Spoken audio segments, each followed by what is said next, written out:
Welcome back to CIA Declassified. Imagine that you are standing on a salt flat in the Mojave as the sun dips below the horizon. The year is 1958, and the world is defined by the scream of the turbine. To everyone in this era, a jet is a monster of noise, a thunderclap that can be heard for 20 miles. But today, the rules are changing. You look up expecting the bone-rattling roar of a Pratt& Whitney engine, but there is only a faint metallic rustle. Above you, a dark, sleek shape. The QT-2 quiet thruster slices through the air at 500 feet. It is a ghost in the machine. The heat still radiates from the cracked earth beneath your boots, a dry, baking warmth that smells of dust and ancient minerals. You feel the vibration before you hear anything, a subtle, rhythmic pulsing in your chest, like a distant heartbeat. Then the shape appears, a matte black silver against the violet sky. So low you could swear you see the rivets. There is no traditional jet wash, no scorching heat trail that blurs the horizon. Instead, there is only the laminar flow of air over polished wings, a sound so delicate it is swallowed by the crunch of sand under your shifting weight. You are standing in a pocket of silence that shouldn't exist in a world of industrial thunder. In the nearby control trailer, the air is thick with the scent of ozone and the sharp chemical tang of developer fluid from the latest reconnaissance film. You watch as a technician, his forehead beaded with sweat, adjusts a massive frequency analyzer. Its green cathode ray tube flickering with the jagged lines of a sound that is being surgically erased. Every breath you take feels heavy, laden with the knowledge that you are a mile from a multi-ton weapon of war, yet if you closed your eyes, you'd think you were alone in the wilderness. This is the acoustic mirage, the terrifying reality that the sky is no longer a warning, but a hiding place. The setting is the Groom Lake facility, a place that doesn't officially exist on any map. In the hangars, engineers in short-sleeved white shirts and horn-rimmed glasses are huddled over blueprints, whispering about acoustic signatures and exhaust turbulence. This is the era of the deep overflight, where the U-2 flies so high it's a speck, but the CIA wants something even bolder, a plane that can fly so low it can see the color of a Soviet sentry's eyes and yet remain as silent as the clouds. You are witnessing the birth of K-39. You can feel the tension of the Sputnik crisis hanging over every conversation. The pressure to innovate is suffocating. In this windowless world of black projects, the loudest thing in the room is the silence of a secret. The atmosphere is heavy with the realization that if they fail, a pilot is a dead man in a loud box. If they succeed, they own the night. This is the quest to master the silent sky. Why the name? Within the internal nomenclature of the Office of Scientific Intelligence, K was a prefix often assigned to aeronautical kill noise initiatives.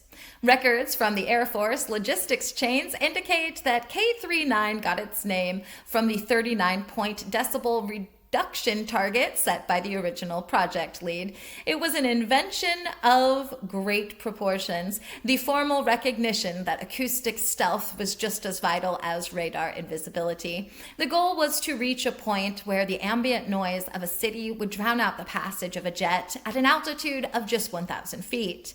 To understand a ghost, you don't look at the sky. You look at the acoustic logs in the basement of the Pentagon. Let's pull back the curtain on the verifiable data of this atmospheric heist. Project K-39 was a joint effort between the CIA and the Office of Naval Research. The project focused on exhaust nozzle manipulation to reduce the jet bark. It utilized the Schweitzer glider airframe as a baseline for quiet testing. The project utilized composite propeller blades to reduce the tip stall noise. K-39 was managed by the same team that oversaw the Oxcart program. I have an episode on that. The project utilized porous leading edges on wings to soften the sound of wind shear. It tested a bypass engine design that mixed cool air with hot exhaust to dampen sound. The project utilized acoustic liners made of high-temperature ceramic within the engine housing. K-39 identified that engine vibration was more detectable than airflow noise at low speeds. The program tested the Yo-3A. It's either Yo-3A or Yo-3A. I'm not familiar with it. It's a plane known as the Quiet Star in the late stages of the project. Operatives used audio sensors planted in the desert to track the plane's noise from miles away. The CIA produced a silence manual for pilots to optimize glide path operations. Subsonic flight profiles were the only way to achieve the K-39 silence goals. K-39 analysts studied bird wing structure to understand natural silence in flight. Forged civilian test flights were used as a cover for K-39 activity near public airspaces. The project maintained a sound vault containing the acoustic prints of every Soviet radar station. Analysts tracked the atmospheric humidity because it affected how sound traveled in the ground. K-39 utilized Teflon-coated engine parts to reduce the mechanical friction noise. The project cost an estimated $14 million in 1959 currency. Psychological warfare teams believed a silent plane would have a demoralizing effect on enemies. The CIA developed instant kill switches for engine lights to ensure total visual and audio blackout. K-39 utilized surreptitious flights over the California coast to test sea level detection. The program used liquid-cooled exhaust systems to hide the infrared signature along with the noise. Operatives salted the flight paths with decoys to confuse ground-based listeners.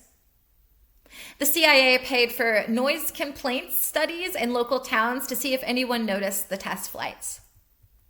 K-39 scripts for pilots included emergency silence procedures for engine failure. The project utilized variable pitch propellers that could be adjusted mid-flight for quietness. Analysts used frequency analyzers to find the sweet spot where a jet sounded like a gust of wind. K-39 created acoustic camouflage by mimicking the sound frequency of local insects. The CIA used balloon-borne microphones to test noise levels at high altitudes. Operation Quiet Night was the internal code for the final field test in Vietnam. The project utilized specialized fuel that burned cleaner and quieter than standard kerosene. K-39 operatives were trained in glider tactics to approach targets with the engine off. The CIA used laser-based vibration sensors to monitor engine health without adding weight. Quiet overflight was officially listed as high-priority intelligence requirement. K-39 files were often cross-referenced with bird migration patterns for cover. The program used fake flight plans to hide the plane's true point of origin. Operatives used earplugs specifically designed to hear the subtle changes in a silent engine. The CIA maintained a database of urban noise baselines for every major Soviet city. K-39 utilized low-light cameras that functioned better without the vibration of a loud engine. The program created synthetic sound shadows where the plane's noise was directed upward. Analysts tracked the wind speed as it was the primary factor in masking the plane's hiss. K-39 used magnetic bearings in a few prototypes to eliminate metal-on-metal noise. The project used forged logbooks to claim the planes were just experimental gliders. CIA Technical Services developed a muffler that reduced exhaust noise by 75%. K-39 used hidden air intakes to reduce the whistle of incoming air. The program utilized civilian contractors from the Lockheed Skunk Works. CIA psychologists developed stealth discipline to keep pilots from making radio contact. K-39 utilized timed overflights to coincide with local thunder or heavy rain. The project used acoustic foam in the cockpit to protect the pilot from the engine's internal hum. Operatives planted false sensors in the desert to see if they could detect their own plane. K-39 used bribed air traffic controllers to ignore ghost blips on their screens. The project created fake bird calls to mask the sound of the plane's cooling fans. CIA Technical Services developed a silent fuel pump that made no mechanical clicking. K-39 was the first program to prove that a jet could be quieter than a small private prop plane. A quote from a declassified internal memo from the CIA Office of Research and Development dated 1961. The goal is a plane that doesn't just fly, it haunts. We want the sound of a falling leaf with the speed of a bullet. Quote, a briefing by Kelly Johnson of Lockheed Skunk Works. If the Soviets can hear us, we've already lost. Silence is the only armor that never weighs the pilot down. A declassified letter from a lead K-39 engineer to the Director of Central Intelligence. We are essentially trying to build a muffled lightning bolt. The physics say it's impossible. The agency says it's required. A declassified evaluation report on quiet air cavalry techniques dated 1964. The K-39 results prove that the primary enemy of stealth is not the radar dish, but the human ear. A declassified operational summary of the Yo-3A field trials. Again, I don't know the plane or the YO. We have succeeded in making a 6-ton aircraft sound like a distant breeze. Now we just have to make it fly faster than the breeze. And a declassified technical service division doctrine paper. Acoustic stealth is the final frontier of the clandestine overflight. We must own the air without claiming it. And then, of course, a quote from a redacted contractor at the Groom Lake facility, meaning this person is an independent contractor. Most likely they can't even say that they were involved, and that's why the name is redacted. That's what happens to a lot of independent contractors. The jet engine is a controlled explosion. Our job is to make that explosion polite.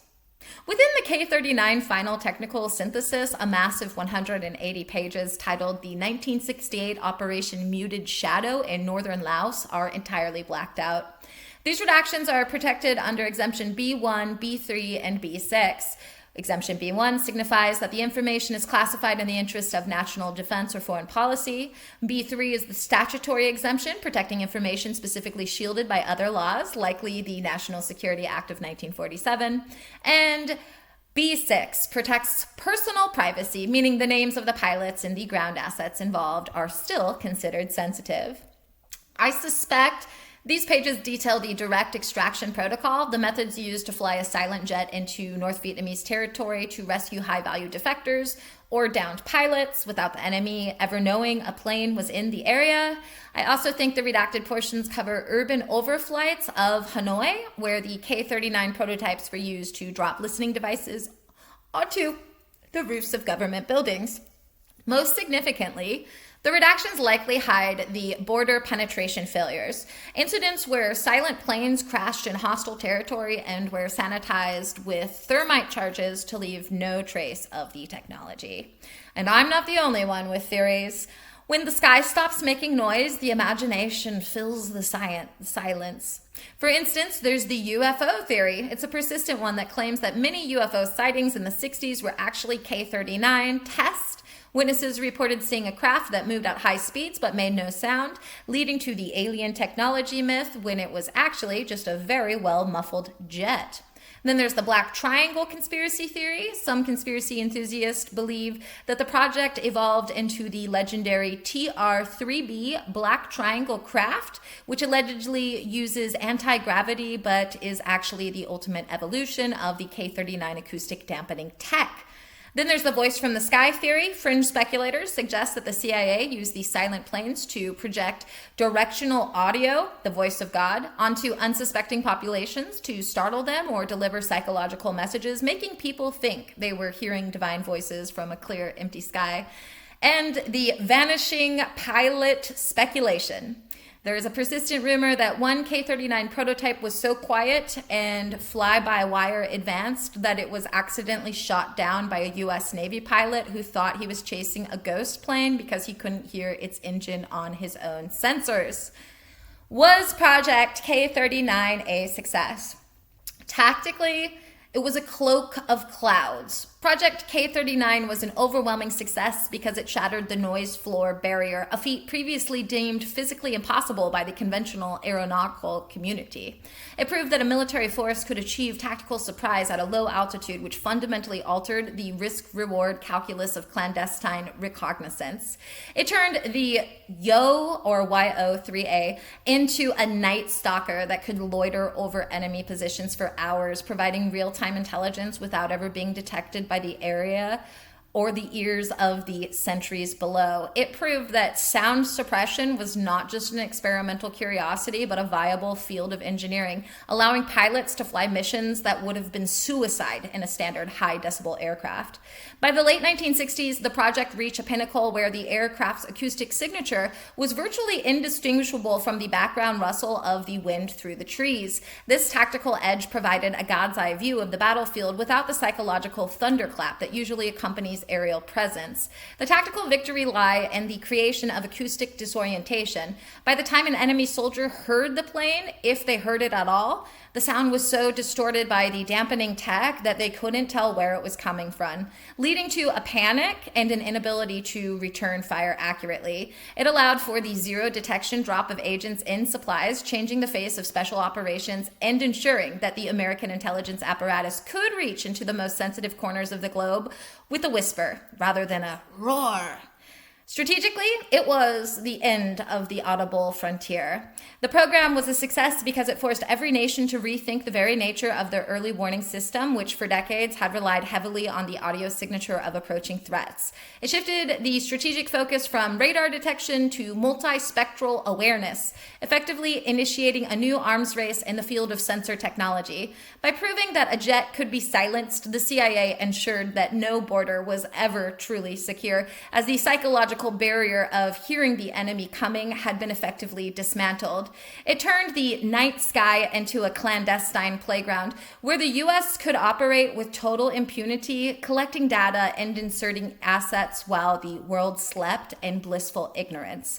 This strategic dominance extended beyond simple overflights. It established a precedent for low-signature warfare that would eventually lead to the development of the F-117 Nighthawk and the B-2 Spirit. The K-39 program was the spiritual father of modern stealth, demonstrating that the human senses are just as much a target as any electronic radar dish. The long-term strategic cost was the escalation of surveillance. Once the secret was out, or at least once its effects were felt, global powers began investing heavily in infrasound detectors and high-sensitivity seismic microphones, ending the era of the easy overflight. Strategically, Project K-39 may have overplayed its hand, creating a world so quiet that every tiny, unexpected sound is now a potential threat, leading to a state of permanent global tension. It proved that while you can win a strategic victory by mastering silence, you also ensure that the world will never stop listening for the sound of the silence itself. The operational and technological breakthroughs of Project K-39 have evolved into the tools that shape our reality. For instance, chevron nozzle technology. For humanity today, this logic is a savior for urban life. It powers the sawtooth edges on the engine cowlings of the Boeing 787. By mixing high-speed exhaust with cool bypass air in a controlled turbulent pattern, it significantly reduces the deafening roar of takeoff for millions of people living near major airports. The military applies this to the F-35 Lightning II, using the serrated edges to break up the jet bark during low-level strikes, making the aircraft harder to detect by ground troops until it has already passed. The intelligence community utilizes this breakthrough for covert insertions, enabling transport aircraft to utilize civilian runways in sensitive regions without drawing unwanted attention through the signature thunder of a military-grade jet engine. Composite acoustic shielding. For humanity today, this technology has moved from the wing to the home. These advanced layered materials are now used in soundproof construction and high-end electric vehicles. It ensures that while the world outside may be chaotic, the interior cabin remains a sensory deprivation chamber, free from the mechanical whine of electric motors. The military applies this to submarine tiles, which are designed to absorb sonar pings and internal vibration, essentially turning a massive steel vessel into a black hole beneath the waves. The intelligence community utilizes it for the construction of skiffs, where these specialized linings prevent any audio, from whispers to electronic signals, from leaking out of top secret facilities, rendering them immune to traditional long-range microphone eavesdropping. Variable pitch propeller optimization. For humanity today, this is the backbone of the drone revolution. Every commercial delivery drone and cinematography quadcopter uses the logic of optimized blade pitch to minimize the whir that would otherwise cause public nuisance and signal interference. The military applies this to unmanned aerial vehicles, UAVs, like the MQ-9 Reaper, allowing these massive craft to loiter at 20,000 feet for 24 hours while remaining completely inaudible to the insurgents they are tracking. The intelligence community utilizes it for micro UAVs, tiny reconnaissance drones that can hover outside a high-rise window or fly through a ventilation shaft to record high-fidelity video without being heard by the occupants of the room. Digital noise cancellation algorithms. For humanity today, this is perhaps the most personal legacy of K-39. It is the software engine inside your noise-canceling headphones and the echo reduction in your smartphone. By identifying ambient frequencies and projecting an anti-wave, the technology erases the world around you. The military applies this to active noise reduction and combat helmets, allowing tank crews and pilots to communicate clearly despite the 120 decibel environment of a battlefield. The intelligence community utilizes it for advanced audio recovery, where they can take a recording of a meeting held near a loud air conditioner or a busy highway and digitally subtract the noise floor to hear a target's whispered conversation with crystal clarity. The echoes of the silent jet continue to vibrate through the very quiet moment we experience. It was an era that proved that the sound of power isn't always a roar. Sometimes it's the absence of noise. The result was a world where we can no longer trust our ears to tell us what is in the sky above us. The true weight of this operation lies in the way it changed our relationship with the atmosphere. We no longer look at a clear blue sky as empty. We look at it as if it were a canvas of possibility for things we cannot see or hear. The infrastructure built to silence a jet in the 50s has become the infrastructure of our quietest luxuries today. Project K-39 isn't just an aircraft design, it is the blueprint for the invisible age, a world where the most sophisticated technology is the kind that leaves no footprint. This relentless pursuit of silence has led us to a state of environmental vigilance, where we are constantly tuning our sensors to find the missing frequencies. The silent sky has moved from the secret hangars of Groom Lake into the very fabric of our urban design. We have become a society that values acoustic purity, yet we are surrounded by the ghost of the machine that first learned how to hide in the wind. The project proved that the most effective way to dominate a space is to move through it like you were never there, turning the entire planet into a quieter theater of operation, where the only thing louder than a secret is the silence that protects it. If the sky feels too quiet, someone is probably listening. True stealth is not being invisible, it's being unmemorable.